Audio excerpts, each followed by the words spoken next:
ஓம் ஸ்ரீ குருப்யோ நமஹா. அனைவருக்கும் நமஸ்காரம். நான் கண்ட ஆலயங்கள் என்ற தலைப்பில் இன்றைக்கி நாம் வந்திருக்கிறது காஞ்சிபுரம் பிள்ளையார்பாளையத்தில் உள்ள அருள்மிகு காமாட்சி சமேத சோழீஸ்வரர் ஆலயம். அதாவது இந்த கோவிலை பைரவர்கள் கோவில் என்றும் அஷ்டபைரவ கோவில்கள் என்றும் அழைப்பார்கள். ஏன்னா பைரவர் என்பதே சிவஸ்வரூபந்தான். பைரவரின் திருக்கோலங்கள் மொத்தம் 64. இந்த 64 பைரவர்களும் ஒரு பைரவருக்கு 8 வீதம் பிரிந்து 8 பைரவர்கள் அஷ்டபைரவர்களாக இந்த ஸ்தலத்திலே வீற்றிருக்கிறார்கள். மூலவர் கிழக்கு பார்த்து இருக்கிறார். 32 பட்டையுடன் கூடிய சிவலிங்க ஸ்வரூபம் தாராலிங்கம் என்பார்கள். சம்ஹார பைரவர் என்பதுதான் இங்கே மூலமூர்த்தியாக விளங்குகிறார். மற்ற பைரவர்கள் அனைவரும் லிங்க வடிவிலேயே அந்தந்த இடங்களிலே, அதாவது இந்த திருக்கோவிலை சுற்றியே அமைந்திருக்கிறார்கள். அதாவது இன்றைக்கி அஷ்டமி திதி, அதுவும் அனுஷ நட்சத்திரம், மகாபெரியவாளோட நட்சத்திரம். அதனால் இன்றைக்கி காலையில் இங்கேயே வந்து இந்த வீடியோவை உங்களுக்கு நான் சமர்ப்பணம் பண்ணுறேன். அதாவது 8வது நூற்றாண்டை சேர்ந்த கோவில். இந்த கோவில் பல்லவ மன்னர்களால் கட்டப்பட்டு பின்பு படிப்படியாக காலப்போக்கில் சோழர்களாலும் விஜயநகர சாம்ராஜ்யத்தை சேர்ந்தவர்களாலும் புனருத்ராணம் செய்யப்பட்டது. சமீபத்தில் நம்ம மகாபெரியவா காலத்தில் அஷ்ட பைரவர்களுக்கும் தனித்தனி சன்னதி கண்டு ஆலயமாக இங்கே எழுந்தருளியிருக்கிறார். முதலில் ஒரு பைரவர் அன்னத்தை வாகனமாக உடையவர் அசிதாங்க பைரவர் என்று பெயர். இந்த அசிதாங்க பைரவருடைய சக்தி வடிவம் என்னென்னா பிராமி. பிராமி என்கிற மாதா தான் சக்தி வடிவம். இது குரு கிரக பரிகாரத்திற்கு உரிய பைரவமூர்த்தி. அசிதாங்க பைரவர் என்றால் குரு கிரகத்திற்கு பரிகார தோஷம். ஜாதகத்தில் ஏதாவது குரு பகவானால் தொல்லைகள் ஏற்பட்டாலும் அந்த விஷயங்களை போக்கி வைப்பவர் இந்த அசிதாங்க பைரவர். ஒவ்வொரு பைரவருக்கும் ஏற்கனவே நான் சொன்னது போல தனித்தனி சன்னதி இருக்கிறது. அடுத்தது ரிஷபத்தை வாகனமாக கொண்ட ருரு பைரவர். இந்த ருரு பைரவர் என்பவர் காசியிலும் இருக்கிறார். இந்த ருரு பைரவரின் சக்தி வடிவம் மகேஸ்வரி. சுக்கிரதோஷம் உள்ளவர்கள் இந்த ருரு பைரவரை வணங்கி தங்கள் சுக்கிரதோஷத்தை போக்கிக் கொள்ளலாம். மூன்றாவதாக சண்ட பைரவர். சண்ட பைரவர் என்பது மயிலை வாகனமாக உடையவர். இந்த சண்ட பைரவருடைய சக்தி வடிவம் கௌமாரி எனப்படும். அது செவ்வாய் தோஷங்களை போக்குவதற்கு இந்த சண்ட பைரவர் உதவியாக இருக்கிறார். குரோதன பைரவர். இந்த குரோதன பைரவர் என்பவருக்கு கருட வாகனம். இவருடைய சக்தி வடிவம் வைஷ்ணவி. சனி கிரகத்திற்கு அதிபதியாக இருக்கிறார். அதாவது ஒரு ஒற்றுமையை நீங்கள் பார்த்தீங்கன்னா, இந்த குரோத பைரவருக்கு வாகனம் கருட வாகனம். கருடன் யாருக்கு பொதுவாக வாகனம்? பெருமாளுக்கு வாகனம். பெருமாளுக்கு இன்னொரு பேர் விஷ்ணு. அதனால் இவருடைய சக்தி வடிவமே வைஷ்ணவி என்று அழைக்கப்படுகிறார். சனிகிரக தோஷங்களை விலக்குபவர். அடுத்ததாக உன்மத்த பைரவர். குதிரையை வாகனமாக உடையவர். இவருடைய சக்தி ஹம்சம் வாராகி. புதன் கிரகத்திற்கு அதிபதி. புதன் கிரகத்தில் ஏதாவது நமக்கு ஜாதக தோஷம் இருந்தால் அதனை உன்மத்த பைரவரை வணங்குவதன் மூலம் நீக்கிக் கொள்ளலாம். அடுத்தது 6வதாக கபால பைரவர்.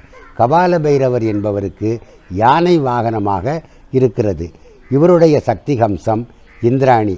அங்கேயும் பாருங்கோ, தேவேந்திரனுக்கு வாகன யானை தான். அந்த சக்தி ஹம்சம் இந்திராணிக்கு. இங்கே கபால பைரவருக்கு வாகனமும் யானை தான். சந்திர கிரகத்தால் ஏற்படும் தோஷங்களை எல்லாம் இவர் போக்கி வைப்பார். 7வதாக பீஷண பைரவர். பீஷண பைரவரின் வாகனம் சிங்க வாகனம். இவருடைய சக்தி ஹம்சம் சாமுண்டீஸ்வரி. அந்த சாமுண்டீஸ்வரியும் சிம்ம வாகனத்துக்காரிதான். இவர்கள் கேது தோஷம், ஜாதகத்தில் ஏதாவது கேது தோஷம் இருந்தால் அதனை போக்கி வைக்க இந்த பீஷண பைரவர் இருக்கிறார். அடுத்ததாக சம்ஹார பைரவர். சம்ஹார பைரவர் தான் மூலமூர்த்தி. நாயை வாகனமாக கொண்டவர். இவருடைய சக்தி ஹம்சம் சண்டி. சண்டிகை என்பதாகும். ராகு பகவானுக்கு ஜாதகத்தில் இருந்து நமக்கு ஏதாவது தோஷங்களை ஏற்படுத்தினால் இந்த சம்ஹார பைரவரை வணங்கி நாம் நிவாரணம் பெறலாம். இதே போல் அஷ்ட பைரவத்தலம் சீர்காழியிலேயும் இருக்கிறது.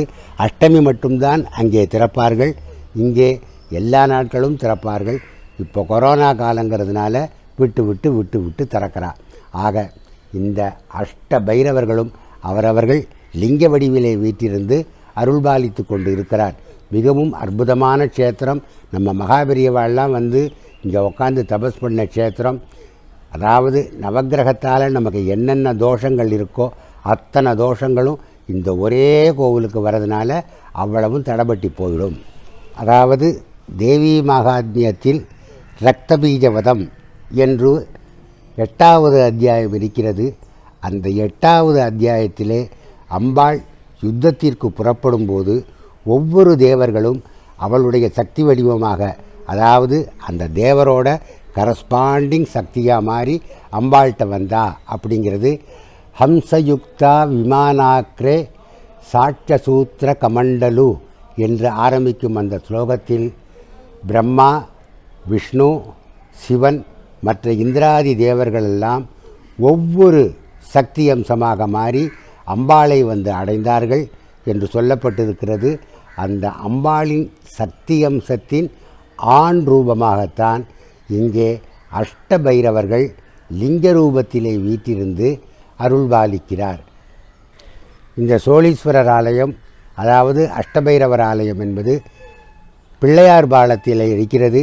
பிள்ளையார் பாளையத்திலிருந்து நேராக வரும்போது அங்கே பிள்ளையார் பாளைய விநாயகர் கோவில் ஒன்று இருக்குது. அந்த கோவிலில் இருந்து வலதுபுறம் திரும்பினேன்னா அந்த தெருவின் கடைசியிலேயே இந்த சோழீஸ்வரர் ஆலயம் இருக்கிறது. இது சோழீஸ்வரர் ஆலயத்தைச் சேர்ந்த சிறிய நந்தவனம்தான். இந்த நந்தவனத்திலே ஏற்கனவே விருட்சங்கள் 2-3 இருக்கின்றன. வில்வ மரம் இருக்கிறது, நெல்லி மரம் இருக்கிறது. இந்த இடத்திலேயே ஒரு இடத்தில் ஒரு ருத்ராட்ச மரத்தை இன்று வைப்பதற்கு மகாபெரிவாளும் இந்த சோழீஸ்வர பைரவர்களும் அருள் செய்திருக்கிறார்கள். அந்த ருத்ராட்சத்தையும் இன்றைக்கி கொண்டு இந்த இடத்துல வச்சுடுவோம். ஆக அஷ்டமி திதி பைரவருக்கு உரியது, அனுஷ நட்சத்திரம் மகாபெரியவாளுக்கு உரியது. இந்த இரண்டும் இணைந்த இந்த நல்ல நாளில் இந்த சோழீஸ்வர ஆலயத்தில் நம் அனைவரின் சார்பாகவும் ஒரு ருத்ராட்ச கன்றை வைப்பதற்கு மகாபெரியவா அருள் பண்ணியிருக்கான்னு கேட்டுண்டு, இன்றைக்கி அஷ்டமி திதி அனுஷ நட்சத்திரம். பெரியவாளோட அருளால் இந்த சோழீஸ்வரர் ஆலயத்தில் ஒரு ருத்ராட்ச கண்ணை வைக்கிறதுக்கு நம்ம எல்லாருடைய சார்பாகவும் வைக்கிறேன். பெரியவாளோட அனுகிரகத்தினால் வைக்கிறேன். எல்லாருக்கும் எல்லா நன்மையும் கிடைக்கணும். ஜெய ஜெய சங்கரா, அரகர சங்கரா.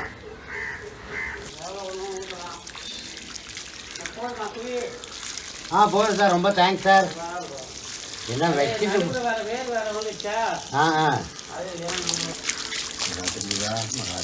மகாபெரியவா வைக்கிறது தான் நம்ம விரும்புகிறது.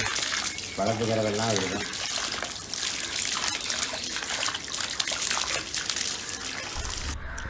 ஓம் ஸ்ரீ குருப்யோ நமஹ. அனைவருக்கும் நமஸ்காரம். நான் கண்ட ஆலயங்கள் என்ற வரிசையில் அஷ்டமி அனுஷம் இன்றைக்கி நம்ம வந்திருக்கிற ஆலயம் காமாட்சி அம்பாள் சமேத அனந்த பத்மநாப ஈஸ்வரர் என்ற ஆலயம். இந்த ஆலயம் அது என்ன திருவது பேர்? லிங்கப்பன் தெரு, ஏகாம்பரனா லிங்கப்பன் தெருவில் இருக்குது. இந்த பக்கம் வந்தால் ஸ்தூபிக்கும் பக்கத்தில் இந்த கோவில் இருக்குது. இந்த கோவில் என்பது ஒரு மிகவும் புராதனமான ஆலயம். இந்த ஆலயத்தை கண்டுபிடிச்சி இதை புனருத்ராணம் பண்ணினது நம்ம மகாபெரியவா தான். எப்படின்னா, பல ஆண்டுகளுக்கு முன்னால் இந்த இடத்துல பதஞ்சலி ஐயர் என்பவர் வசித்து வந்தார். இது கொல்ல பக்கம்னு வச்சுக்கோங்க இந்த இடம். அந்த இடத்துல தினமும் நூற்றுக்கணக்கான நாகப்பாம்புகள் அவருக்கு கண்ணுக்கு தென்படும், கனவுல வரும். என்ன செய்கிறது, என்ன கோளாறுன்னு அவருக்கு தெரியல. பேசாமல் வீட்டை விற்றுட்டு எங்கேயாவது போயிடலாமா அப்படிங்கிற மனக்குழப்பத்தில் எல்லாம் இருந்தார். ஒரு நாள் மகாபெரியவா மடத்தில் இருந்தவா கிடுகிடுன்னு இந்த இடத்துக்கு நடந்து வந்து அவர் ஆற்று வாசலில் நின்றுண்டு கூப்பிட்ருக்கார். இவர் உடனே பெரியவாளை பார்த்து நமஸ்காரம் பண்ணி எழுந்திருந்ததுமே, இந்த இடத்த எனக்கு தெரியா அப்படின்னு ஒரே வார்த்தையில் கேட்டிருக்கார். அவர் அப்படியே கொஞ்ச நேரம் தயங்கிட்டு, இல்லை இது என்னுடைய பூர்வர்கள் இடம், இது ஒன்று தான் எனக்கு இருக்குது, இதையும் உங்கள்கிட்ட கொடுத்துட்டு நான் என்ன பண்ணுவேன்னு தெரியல, மன்னிச்சுக்குங்கோன்னா. பக்கத்தில் இருந்தவாளுக்கெல்லாம் கொஞ்சம் கோபம் வேறு, பெரியவா கேட்டு இல்லைங்கிறாரு என்ன. ஆனால் பெரியவா கொஞ்சம் கூட முகம் சொல்லிக்காமல், சரி உனக்கு எப்போ கொடுக்கணும்னு தோன்றதோ அப்போ நீ கொண்டு வந்து கொடுத்துடு அப்படின்ட்டு போயிட்டார்.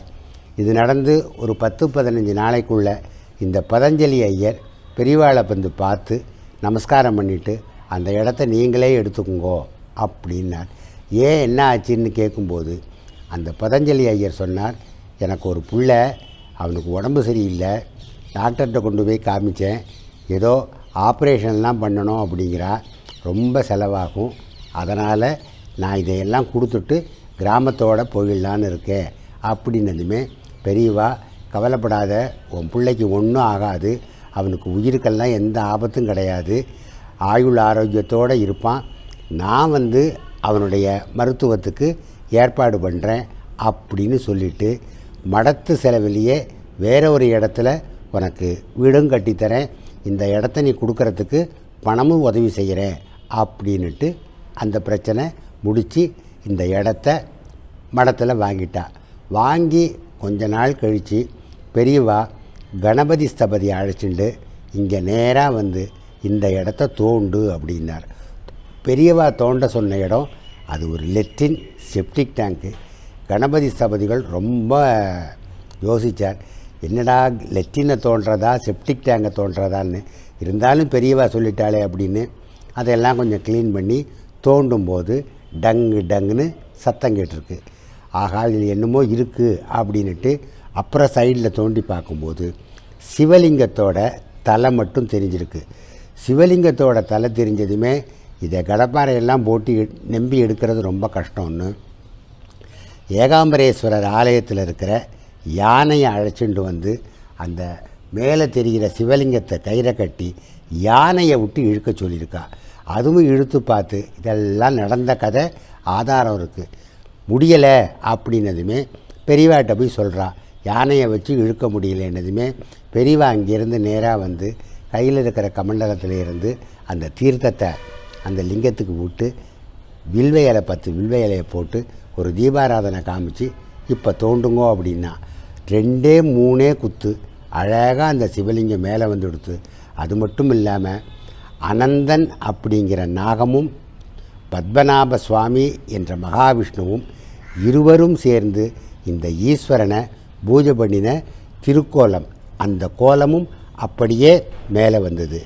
உடனே அந்த இடத்தையெல்லாம் சுத்தம் பண்ணி மகாபெரியவா காலத்திலேயே அனந்த பத்மநாப ஈஸ்வரர், அதாவது அனந்தன் என்ற நாகமும் பத்மநாபன் என்ற மகாவிஷ்ணுவும் பூஜித்த இடம் அந்த ஈஸ்வரன் அப்படின்னு சொல்லி இந்த கோவிலை புனருத்ராணம் பண்ணி வச்சு குட்டி கோவில் நம்ம காஞ்சி காமகோடி பீடத்துக்கு சொந்தமான கோவில். இதில் என்ன பெரிய விசேஷம்னா, ஒவ்வொரு சிவராத்திரிக்கும் 3வது கால பூஜையில் நம்ம 3 பெரியவாவும், புது பெரியவா, மகாபெரியவா, பாலபெரியவா 3 பேரும் சிவராத்திரி அன்னைக்கு 3வது கால பூஜை வந்து இங்கே செஞ்சுட்டு தவறாமல் இது தரிசனம் போன வரலாறு இருக்குது. ஆகவே அப்போது கணபதி சபதிகள் நினச்சார், பெரியவா என்ன இந்த மாதிரி லெட்டினையெல்லாம் தோண்ட சொல்லிட்டாலே என்ன செய்கிறதுன்னு நான் முதல்ல ரொம்ப அசூசப்பட்டேன், வருத்தப்பட்டேன்.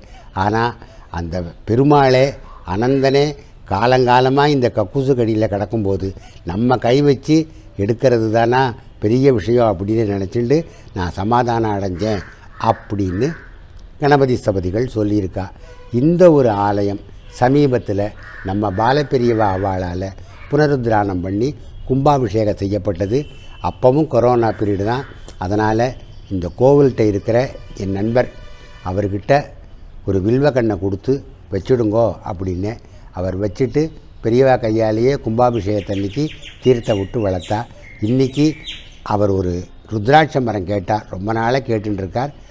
அவரின் அன்புக்கு இணங்க இன்றைக்கி ஒரு ருத்ராட்ச மரத்தையும் கொண்டு வந்து வச்சேன்.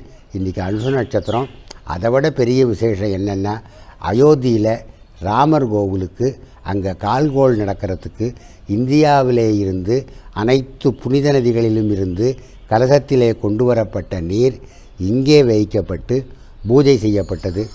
ப்ரீ பிளானே கிடையாது, எல்லாம் தற்செயலாக நடந்தது. அந்த 3 பெரியவாளோட அனுகிரகம்.